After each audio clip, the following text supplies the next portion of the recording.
Your house is a mirror of your mind. And if you walk into your home right now and it's messy, that mess isn't just physical. It's living inside your head, too. But here's what nobody tells you about cleaning.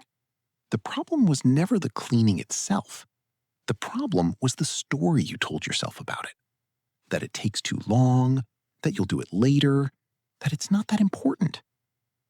The Sensei has a different story, and it starts with just 1 minute. Most people think productivity means doing more. Bigger goals, longer work sessions, more discipline, more sacrifice. But the Sensei has watched people burn out chasing that kind of productivity for decades. And he noticed something strange. The people who were actually the most focused, the most creative, the most at peace, they all shared one quiet habit that nobody was talking about. They kept their space clean. Not perfectly clean, not obsessively clean, just clear enough for the mind to breathe. And they didn't spend hours doing it. They used something so simple, it almost sounds like a joke when you first hear it. They called it the 1 minute rule. If something takes less than 1 minute to do, you do it now. Not later, not after this episode, not tomorrow morning, now. You walk past a cup on the table, 1 minute to take it to the kitchen. You see a shirt on the floor, 1 minute to hang it. A dish in the sink, 1 minute to rinse it. A book left open on the couch, 1 minute to close it and put it back. That's it. That's the whole rule. But here's where it gets interesting, because this isn't really about cleaning. The Sensei teaches that every object left out of place is an open loop in your brain. Your mind sees the cup on the table and registers it as unfinished business. It doesn't shout at you. It doesn't send you a notification. It just quietly holds it, keeps a tab open, stores it in the background, like an app running on your phone that you forgot to close. And then another tab, and another, and another. By the end of the day, your brain is running 30 background tabs.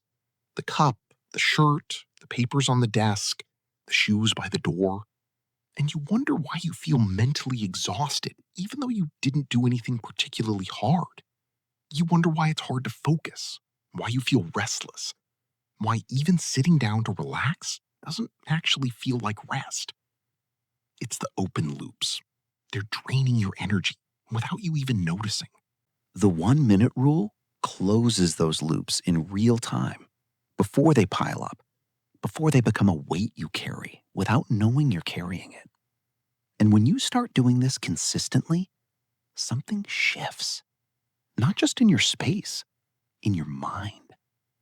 Here's the part that most productivity people miss completely. The Sensei doesn't teach the 1 minute rule as a cleaning hack. He teaches it as a form of meditation. Think about what meditation actually is. It's the practice of bringing your attention fully to the present moment, of doing one thing with complete awareness, of not letting your mind drift to the past or the future. Now think about what happens when you pick up that cup and take it to the kitchen with full intention. You're not on your phone. You're not thinking about your meeting tomorrow. You're just walking, holding a cup, being here. That's meditation, disguised as a task, hidden inside the most ordinary moment of your day. The Sensei calls this active stillness. The body moves, but the mind is quiet. The hands work, but the attention is present. And those 30 seconds of walking to the kitchen and back, done with awareness, are worth more than 10 minutes of forced sitting meditation, where your brain keeps listing everything you have to do. Because you're not fighting your environment anymore. You're flowing with it. Now, let's talk about what actually happens to your productivity when you adopt this rule, because this is where people get surprised.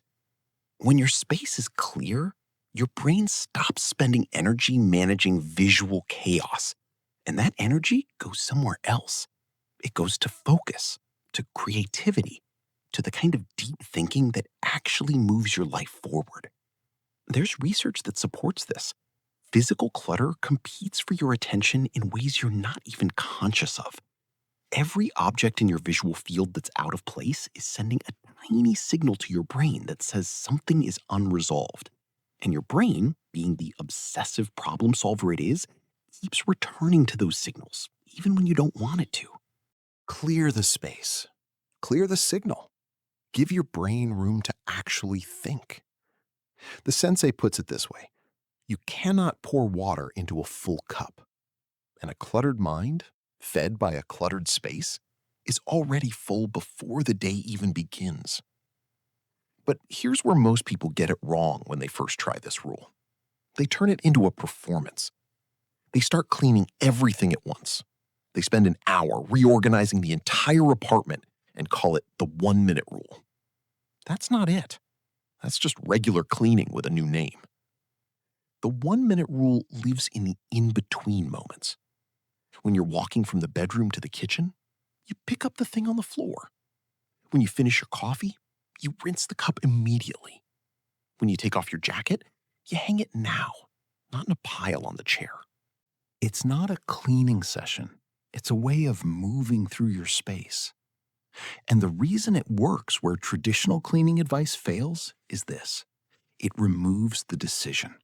You don't have to decide whether to clean it now or later. The rule already decided. If it takes under a minute, it happens now. The decision is already made. And removing that decision, that tiny moment of negotiation with yourself, is where the real power is. Because that negotiation is exhausting. That little voice that says, "I'll do it later," is not saving you energy. It's costing you energy. Every single time you walk past that thing and have the negotiation again and again and again. 1 minute now, 0 negotiations. The sensei also teaches something else about this rule that goes deeper than productivity. He says that how you treat your space is how you treat your time. And how you treat your time is how you treat your life. A person who leaves things for later is practicing the habit of delay. And that habit doesn't stay in the kitchen. It moves into everything. Into the email you don't send, into the conversation you keep postponing, into the project you keep saying you'll start next week. The 1-minute rule isn't training you to clean. It's training you to act, to close loops, to finish things, to be someone who does what needs to be done when it needs to be done. Not as a performance of discipline, but as a natural expression of who you are. That's what the sensei means when he says cleaning is meditation. It's not about the clean floor.